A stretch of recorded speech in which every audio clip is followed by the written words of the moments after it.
so excited to be talking to you all.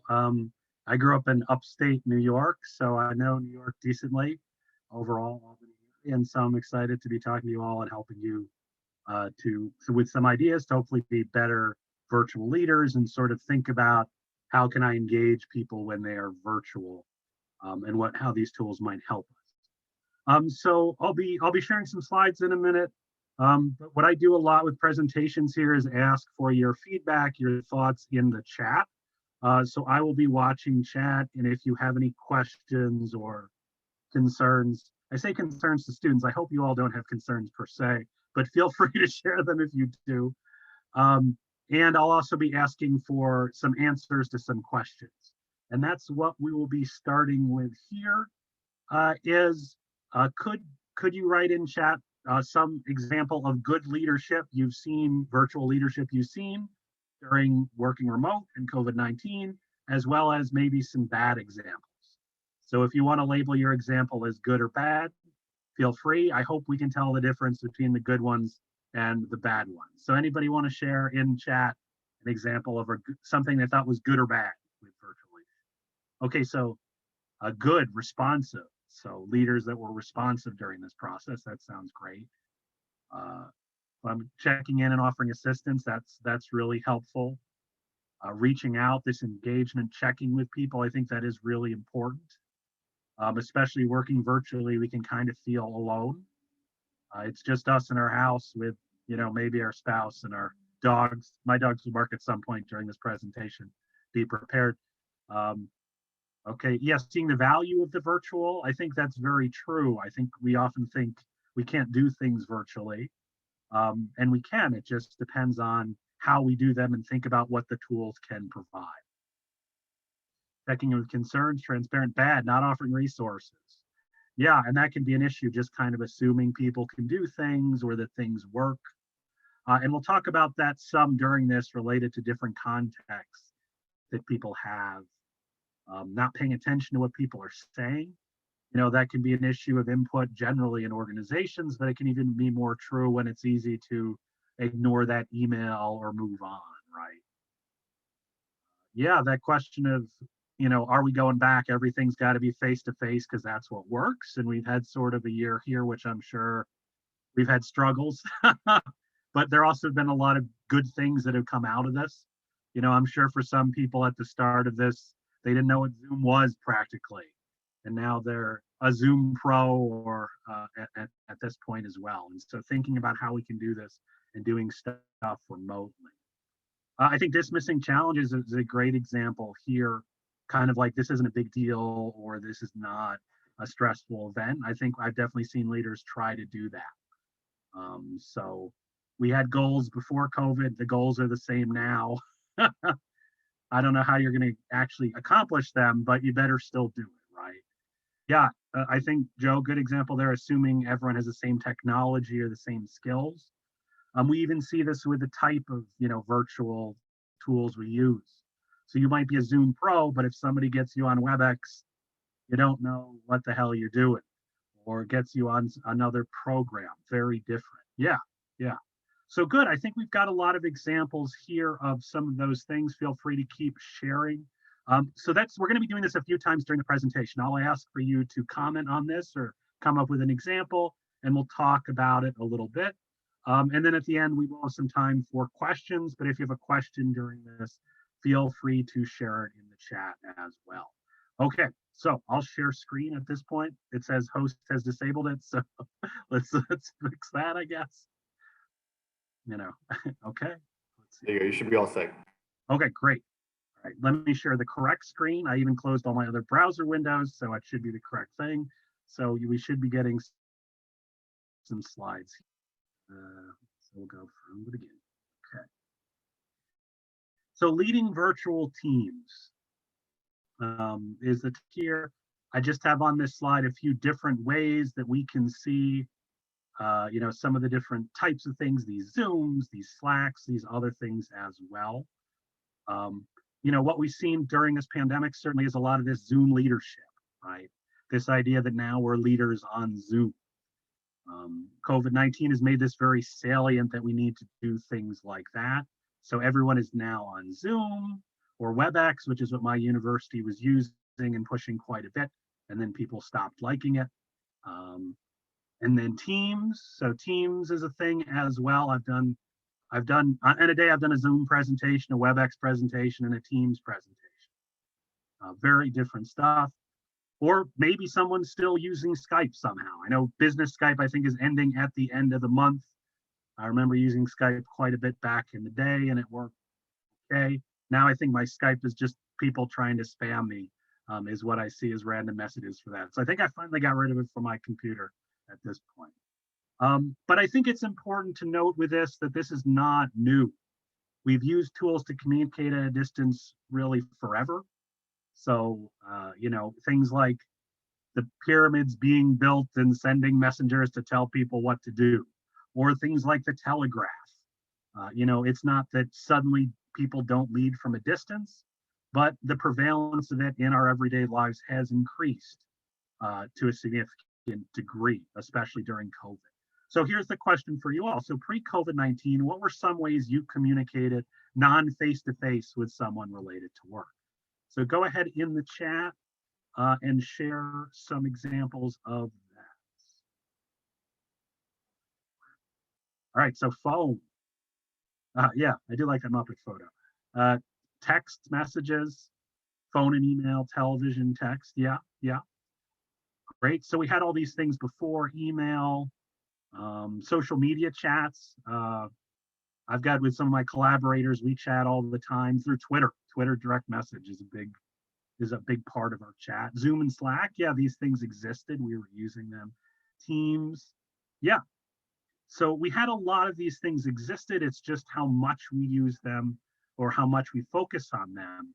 And certainly email, we've been emailing people for a long time now. That's not a new thing. So that not face to face to some degree is not new. The amount of it, or for some of the times we have to use it, definitely can feel different. So I think it's important to think about this more related to modify. Things are different and we're using tools differently or more versus the world has changed forever and it's nothing like it was, right? And that's kind of the, LinkedIn think piece type things. A lot of that type of stuff where we present something as completely new and different than ever before. And that's especially true for tech.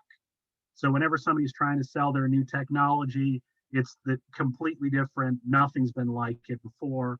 And so that's why you should, invest your money. But the tools in tech they don't really do that. They're often a better way or a different way to do what we are already doing. And so we need to often think about it for those types of purposes. What am I trying to accomplish? What am I doing? And how does that relate to how this tool is going to help? So virtual leadership, essentially, I would think of it as parts of leadership done in the virtual environment.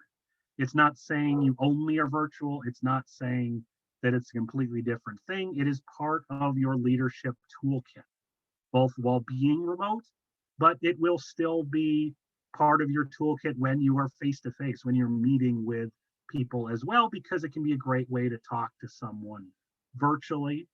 I'm in Indiana right now. You all are in New York State. It's a very easy way to get us connected. And so a lot of times our goals are going to be the same or similar from the past. It's just we're using this new technology to make it better. It's important to note with technology that context matters so much, right? And we can't expect that everyone has the same quality of technology or the same situation. So this was a tweet that went out, I think, a month or two ago now at this point, where someone was talking at Harvard Business School. They have this virtual classroom, and it's so much better than Zoom class from home. And so you see this sort of beautiful setup, multiple monitors, this great space. And if we have access to those things, that's awesome. But some of us, and certainly some of our students, are in that second picture on there, right? This lady who's putting her computer on top of a chair while there's a mess everywhere. It looks like a lot of her kids' stuff is there, trying to use technology in an environment that may not be ideal for it. And so we need to think about that. And this especially can be true with advanced technology. If our technology takes a lot of bandwidth and high powered computers, well, some of our students, some of our staff don't have those things or don't have that access. Near us, we have staff that live in more rural areas that commute to work that don't have good internet connection. And so thinking of our students and where their access might be, or maybe they're accessing things in a coffee shop, that is going to have an impact on what they do and how they can do it. And what does the technology do? We saw this story a couple months ago now where a lawyer at a deposition was stuck in cat filter. So the lawyer was trying to argue his case while he looked like a cat. Crazy situation overall. But if you look in the story a little bit, basically, he couldn't use his own laptop. He used his secretary's laptop that was older, and it seemed like there was some problem with it. So think about this guy going in deposition, having to use this other computer that's not his, and not really knowing how to use it well, and then he's a cat in the deposition, right? That's something that can definitely happen, especially as we have to use technology in ways that we didn't know or things that we're not as familiar with. And I certainly would think as, start a pandemic and working from home, a lot of us found maybe our workplace at home is not the best for what we were doing. We really depended on that office and that better internet connection in many ways. Flexibility of working from home can be great, but it also might mean we don't have the technology or we've got the dogs barking downstairs. All of those things can be going on at once. So when I think about technology, I really like this model that Landers and Marin came up with. They talked about it related to theory and technology. I think it also is important for when we think about practice and technology as well. And that's where my mind tends to go is practice versus theory myself. But basically their idea here is we shouldn't look at technology as just a unitary thing. So it's not just America Online does this or MySpace does this, if we're going back in the day. It's not just Zoom does this. The technology itself is designed for a purpose. And so because of that, we need to think a lot more about function. How are we using it? What does it help us to do? How does it help us accomplish our goals? So it's not just we should have a Zoom meeting because Zoom exists and it's a tool. It's how does that Zoom meeting help us to get done what we need to do? And certainly I think that's something we've seen during the pandemic is it's easy to say we'll do a Zoom meeting, but does it really help what we're trying to accomplish? And so Zoom has fit that role we sometimes see in organizations of meetings. We don't know what the hell we're doing. We're not sure what we need. So let's get into a room together and have a meeting and hopefully it's productive, right? And that's not how we want to use a tool. We want to think about what are our goals and how does it help? And so this model by Landers and Marin does this more of an affordance perspective. So what does the technology help us to do versus what does Zoom help us? What does Zoom do? What are the features of Zoom? And so it makes us think about tools as what we're trying to accomplish. So I'm using a Zoom happy hour because we don't have those personal connections in the workplace the way we did before. We're using Zoom because we can't do our meeting in this way and we still need to talk about this important issue. So in that case, thinking of technology a lot more related to what it helps us to do rather than that technology. And I think this can be helpful in part because it does help us to future-proof our advice. We're not tied to a particular piece of technology. So if you look at research articles from 2013 on technology, you'll see a bunch of things about how to use America Online blogs are helpful for therapy. That's a cool paper, but it's tied to people using America Online blogs, which was apparently big in 2013, but now nobody's really doing that. Or papers on MySpace. How does MySpace work? How it's going to help. Those papers are now very dated and they're very tied to these old sites as opposed to if we think about what did these sites provide. So what somebody did on America Online weblogs in 2013 might, the reason for it might be very relevant to you now. It's just thinking about what new technology, what thing today actually helps with that. And so to me, this idea kind of helps us to think a lot more about really what are our goals? What are leaders trying to accomplish? And so if we're thinking about this, what does the technology help us do? It should be impacted by what we're actually trying to accomplish. So the direction should be this. I am trying to accomplish this thing as a leader.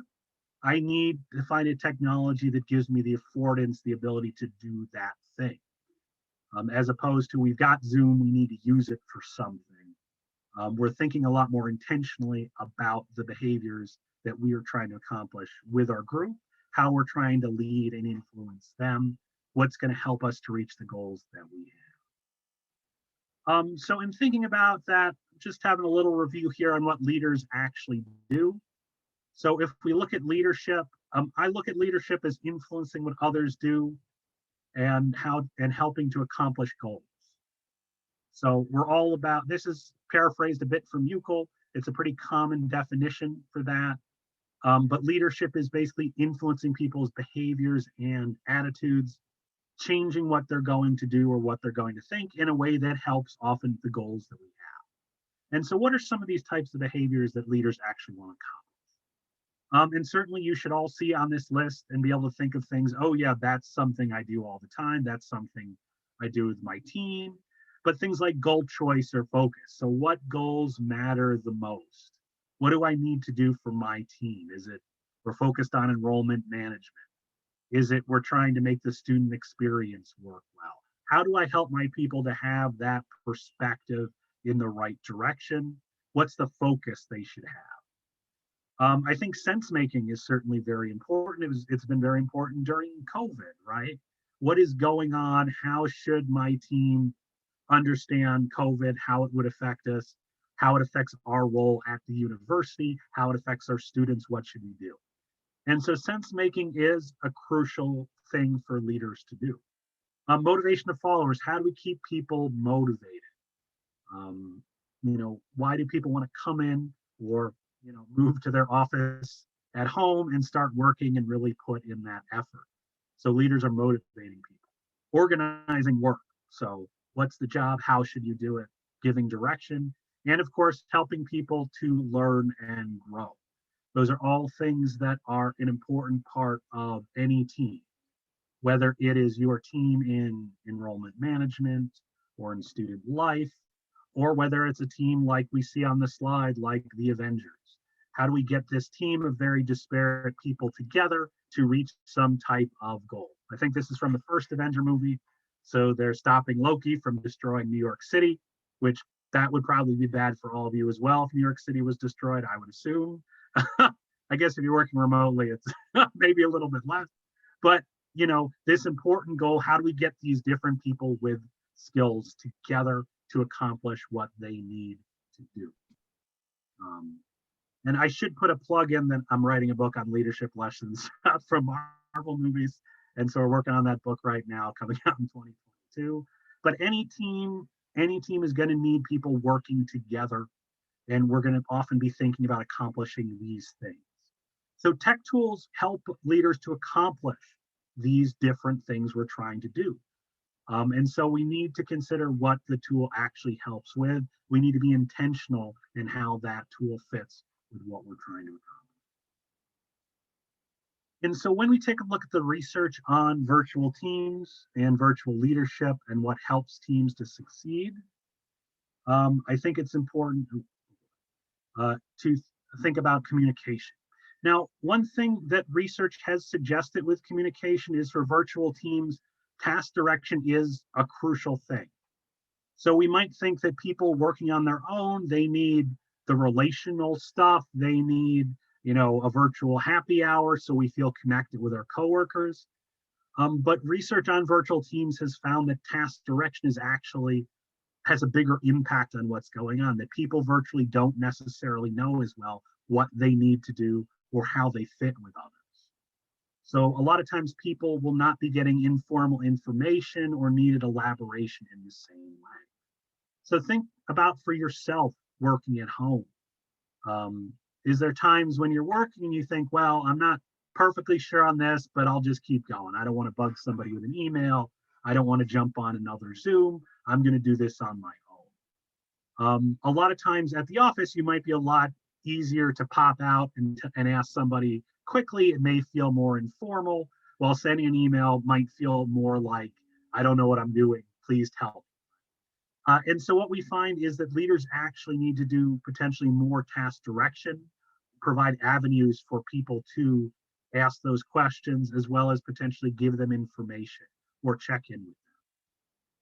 So we can't just be focused on connecting with people. We need to be thinking about directing people as well. And we need to make sure we communicate such info.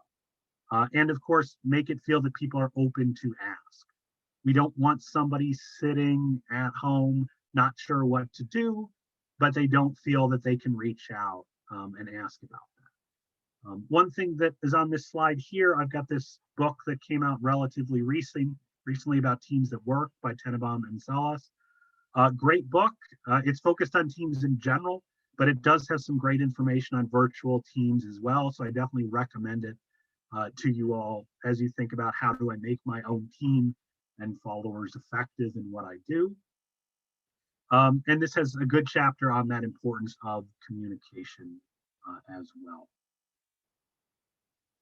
So we also certainly want to think about how we can use tech to help sense making. So as we have people working remotely, what can we do to help people to understand what's happening? Certainly we've seen these things all the time during the pandemic. We've seen changes in what needs to be done, or protocols, or processes. And a lot of times our people we work with are going to look to us to get that context. What do we need to pay attention to? What's really important? Should we be concerned? Should we go about our business? What fits with this? And so I think tech, certainly virtual leaders, are often involved in this sense making of what people should think, how they should behave or react to events as they happen. I think it's important to note here that email is not often enough, right? I'm sure all of us probably get too many emails every day. And some of those emails, get scanned, some of them get missed entirely. An email might not give us enough context. And so we've got to think about what issues can be answered, can be provided through email. When do we need to do an actual meeting? When would it be helpful to, do something like record a video to talk about what's going on, or send a private message or things like that. Those are all things we're going to want to consider. It's going to depend in part on our group. What do people in our group like? Is texting good in our group? Do we connect through Facebook or something else? Is a phone call what you want? Some people, maybe the phone is really how they prefer to talk to others. I know for me personally, I would prefer to never talk on the phone, and my wife will literally never talk on the phone if there is any option. So don't call her. She will hang up on you because I've lived that life. So figure out what works for your audience, as well as what works for the message, the sense making you're doing. And so another question for you all here. So how did you communicate needed information and sense making during COVID to your staff, to others? So did you send emails? How did you try to communicate? And with this too, it's not just, I used email. Maybe some examples of, okay, I tried to condense what the university sent, or I tried to give people listening time, something like that. So go ahead and in chat, type some things that you did. Because I'm sure all of us are communicating quite a lot during COVID on a lot of stuff. Okay, so I'm seeing here Teams, chat, so email announcements. I know one thing I did with a number of email announcements from the university is I kind of distilled them.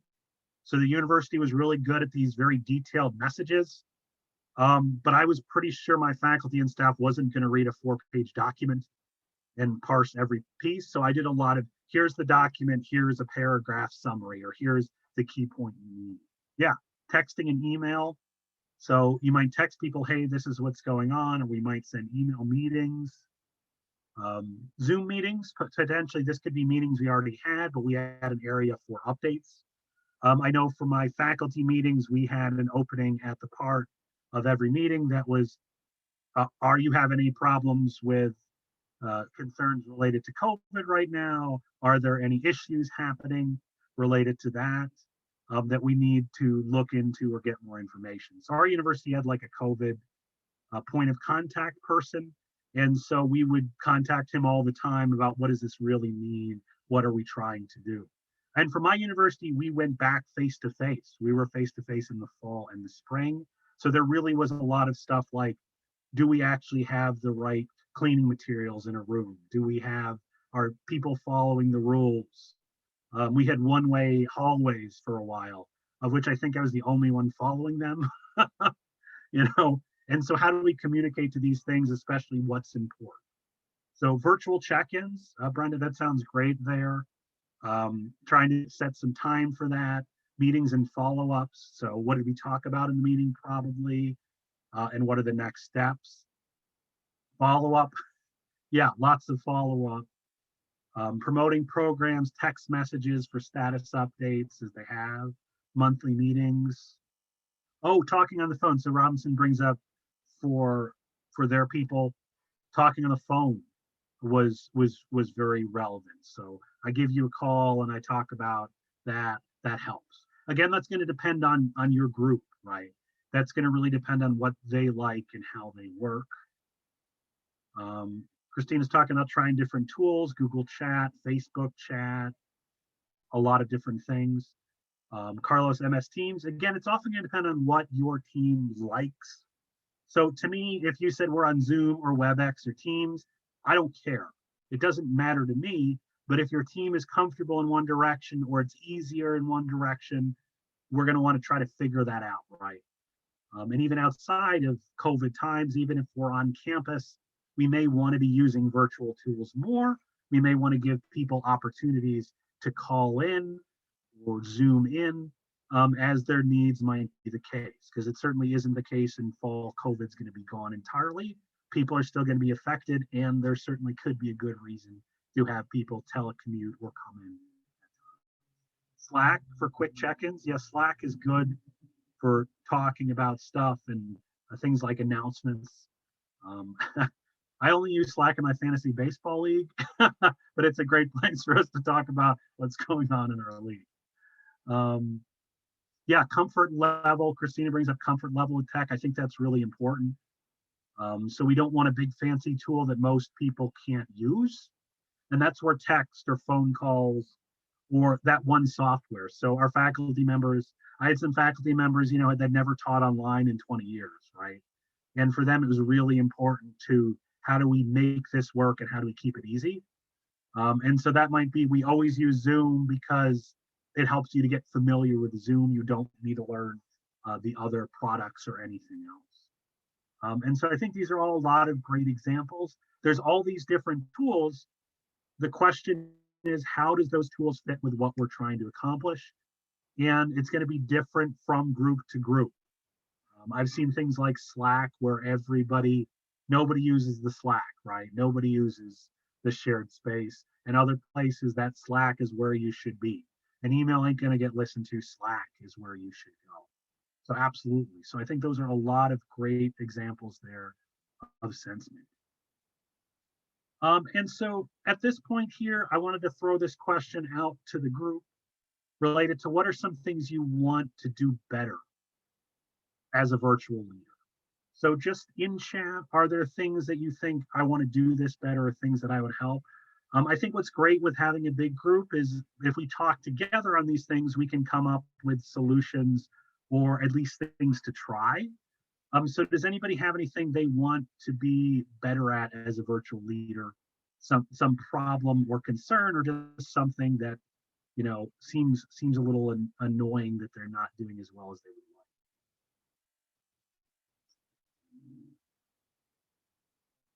like. That one I decided to go away from me. Oh, there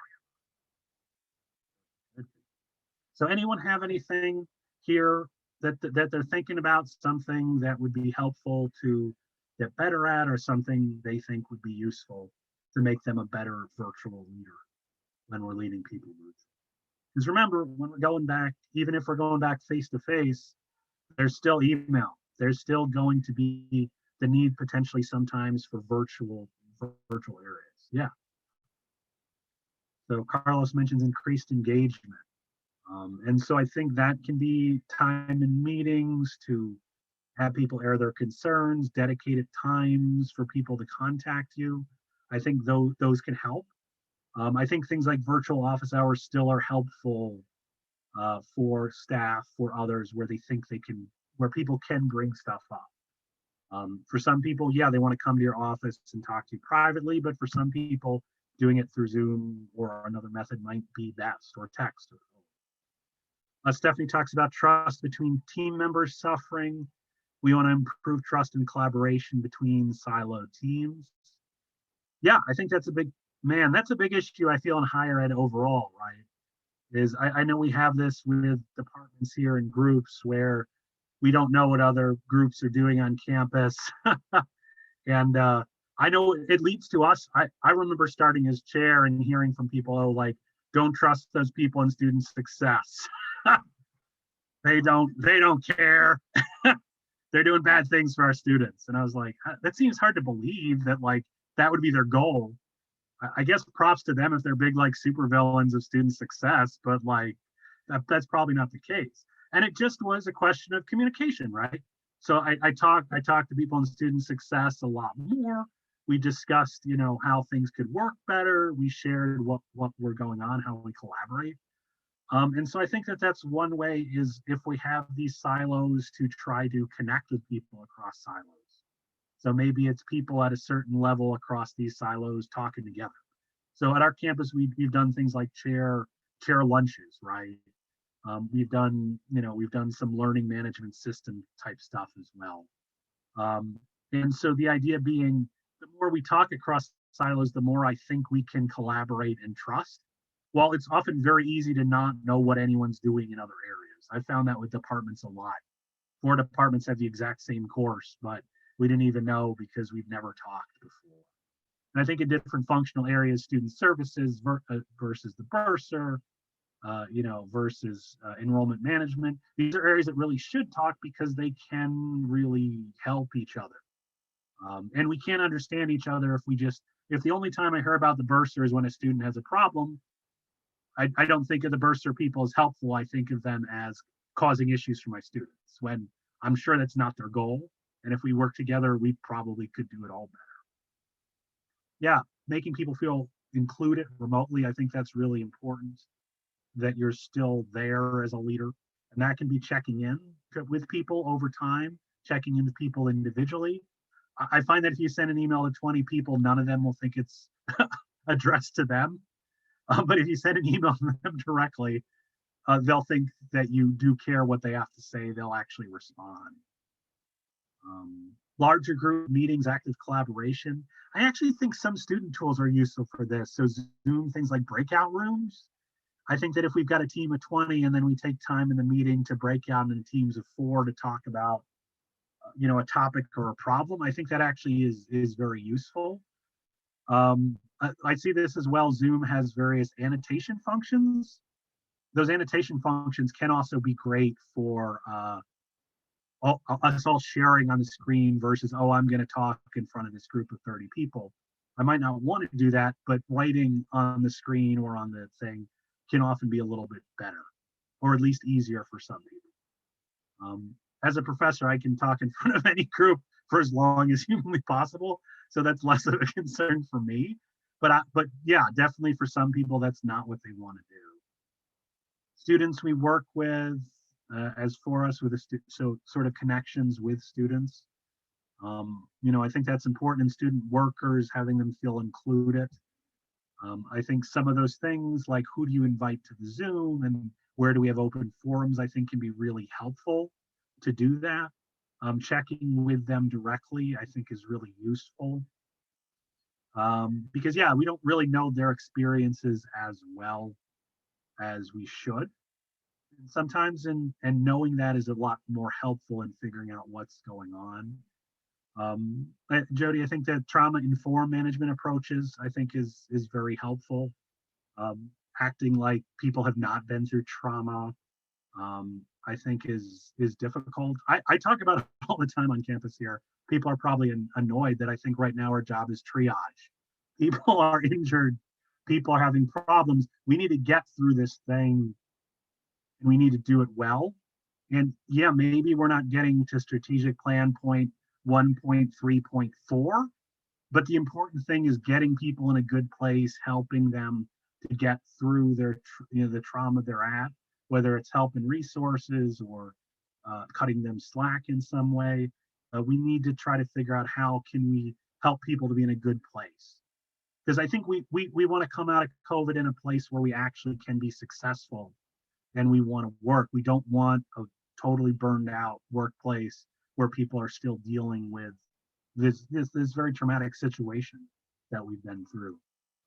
And the trauma, it can be very unclear who's had what issues or how much.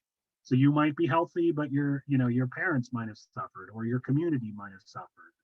And so we just don't know that as well as we should. And so I think trauma informed, where we try to be open to that and listen and help, I think is really, really crucial. And I think that's important as a leader. People should feel it's okay to reach out to you for help and to say what's going on versus I got to pretend I'm been a great performer every day of the week. Otherwise, I'm going to get in trouble. Yeah. So genuine connections, trying to keep that bond going. And I think transparency and honesty is important. I've done that quite a bit during COVID, where I'll be like, we've got this rule or this thing. I don't necessarily agree with it. But this is what we've got to figure out how to implement. That's what the system has decided. And give people a space where they feel they can talk or they can disagree on what's going on, I think is really important. Virtual tools, I think that's, Christina mentions here using virtual tools. I think that is really important in figuring out what's the next step with these things. So I've heard some universities do things like, oh, we're not going to offer any virtual classes for the next 2 years because people are sick of that. I think that's a horrible lesson to learn out of the pandemic. We have these tools and they can help. And they can help our students that maybe can't physically get into the campus as much or have other issues or, daycare and things like that, where these virtual tools are useful. So yeah, we should be doing more Zoom webinars for people. We should be doing more student events that have a virtual component, because some of our students can't make it at 1 o'clock on a Thursday to learn about, their potential future at the university. And so these virtual tools can help with that quite a bit. I think certainly a lot of them are great for bringing people in. So I didn't have to drive anywhere to get to this webinar. We can bring in experts or people all over the world to help and talk. And I know a lot of the professors I know would love to talk to more groups and feel like they're having an impact in practice. It's just that they don't know how, and they don't think anyone is listening or cares, right? And so I definitely would recommend to people, if it's like, oh, it'd be great to have someone talk to us about virtual leadership or how we work better together. I think there are people out there, there's academics that would love to help and talk to you about it. And being able to Zoom them in is great. It's a lot easier than a lot of the context of bringing people physically to a location. Yeah, and I think Clement here talking about breaking down silos to this group. To me, groups like this can be really helpful because we all have part of the puzzle of what the student experience or our universities, and we also all have problems where we're like, I don't know how the hell we're going to fix this. And it's possible someone in the room has a very easy fix for that, and you've got part of the fix for the problem they have. And so I think that's one nice thing. The virtual environment helps us to connect, even if our universities aren't that close together, or we don't, we're not in the same hallway. We can talk together about what's going on and really deal with those experiences. Because we end up, a lot of times in higher ed, we end up reinventing the wheel all the time. Each department is doing their own thing when we really should be working together and sharing stuff. That's one thing you see a lot in computer-related areas, programming. Like GitHub and other sites, you build a code, you put it up there, other people can use it. Because there's no reason we need to all come up with the same way to call a page in a particular way. One person can do it, and the rest can modify it. Yeah, and thinking about social things, getting to know each other, all of that, I think is great. And so I'm excited about this group as something that might really help you all. And nobody told me I had to say that, so that's good. It's an unvarnished opinion. Great. So I think those were a lot of good points. Does anyone have any other questions or I'm happy if people have comments or anything they want to say as well. We've used chat, but if anybody wants to use your your voice, feel free. I'm happy for anyone to ask questions that way too.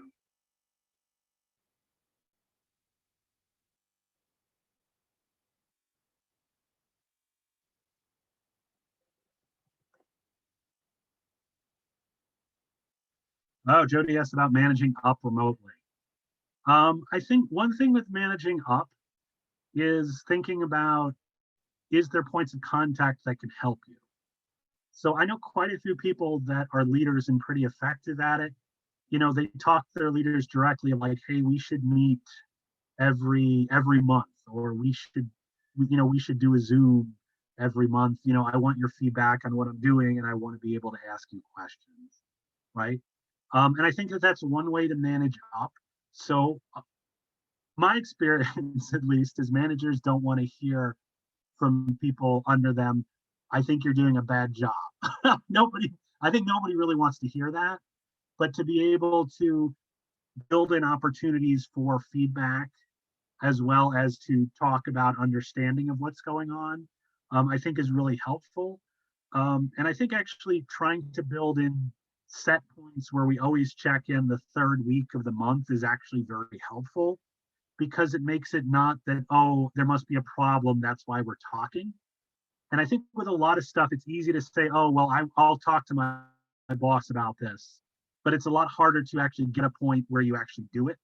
And so, especially, sometimes you see that with faculty, it's years before you talk about the issue that happens. And I think that that's a problem. And so, not enough people try to build in consistent time to talk or avenues to do that. And I think it's important for feedback. Okay. Oh, questions of returning to the office, and some people stay remote. Okay. Some question about ramifications, misconversation ideas, updates. Well, I think for one thing, when we're talking about stuff like meetings, having people ability to remote in and supporting that remoting in, I think is very helpful. I think leaders setting the tone is really important for people remote to ultimately feel they're still part of the group. So I know sometimes if you're remote, it ends up feeling like everyone who's not remote has an inside joke that you don't know. So I think making sure people feel included. If something comes up face to face, emailing people and making sure here's the summary of the meeting or here's something that's come up, I think is really important. I think it's definitely trying to be intentional in how you do this, intentional in how you keep remote people involved. Because if you don't, it's going to be easy to fall back into often old standards of, we'll see each other in the hallway. That's how stuff gets done. And I think that if we really do want people to be able to work remote, if they have the need, we need to make sure they're actually included in what's going on versus they're just out of sight, out of mind. And there's a lot, I don't know. I know in higher ed, I know in a lot of offices that presentism is so ingrained. If I don't see you in your office, you're not working. And I think that that is something where remote people, giving updates on what you're doing, making sure that your boss knows what you're accomplishing can be helpful in that. And that is, again, another place where having, we have biweekly meetings or monthly meetings might be helpful, because it would show, oh, yeah, you're putting in the work, you're doing these things. When I think a lot of our work ends up being hard to see. If I need to make 100 widgets, you can tell I made 100 widgets. But if I've helped 40 students, mostly virtually, does my boss know? And sometimes they do, and sometimes they have literally no idea of what you're doing. And so I think building a culture where giving updates and asking questions, I think, is really helpful. So presentism is not just, I saw you in the hallway. on the way to the bathroom. It's I know what you're doing, and we're working together on this, and we're helping. So that would be my advice. It is a big cultural. It definitely is a big cultural thing. How do you get your culture at a place where that's okay? So that's what I would say in that regard. Other questions? Anything else? That keeps wanting to run away on me, but that's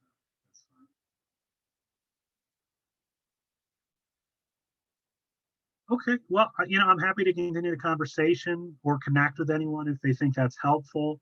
So I just have this slide that's got connection to my LinkedIn, ResearchGate. I've got my articles up on there. Certainly, if you're interested in any of the work I did, I think Clement shared a couple articles of mine on the website as well. But certainly other stuff is up there too. And I'm on Twitter as well. We do a lot of discussion. There's a great academic Twitter out there talking about topics, and I learn a whole bunch of stuff from that and hear about things that I would never know about in a million years in terms of research or what different places are doing. And I think it's great. It's great for examples. So if you ever need to give examples to somebody, I find so many interesting examples, good and bad, through Twitter and through LinkedIn as well. So I certainly recommend getting involved in academic Twitter potentially. Obviously you might be busy and doing other stuff. So do what's most important to you, but these can be areas to get more development and read articles and learn from others in a similar in your field and other areas.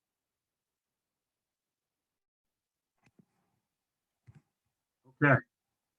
Yeah, I was gonna say, and I will also stop sharing screen. sorry, I was gonna say the same goes for IO Psych. There's a great IO Psych Twitter community. That's actually how I connected with Dr. Schmidt to do this presentation.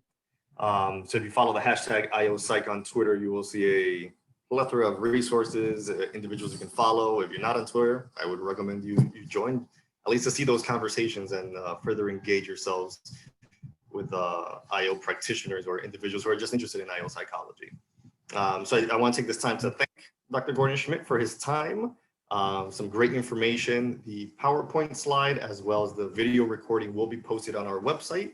I'll send an email out to everyone, either later today, if not by tomorrow, indicating that the information has been posted, as well as some additional resources, some articles that Dr. Schmidt authored on virtual leadership. So thank you again. Thanks everyone for joining. Keep an eye out for my email, and we'll also be following up with more info about a social or any other IO talks that we have. So thank you and have a great talking to you all. Feel free to reach out if it's helpful. I'm always happy to help. Yeah, Dr. Schmidt's info is going to also be posted on our website, his contact info, if you're interested. Thank you very much, everyone. Take care.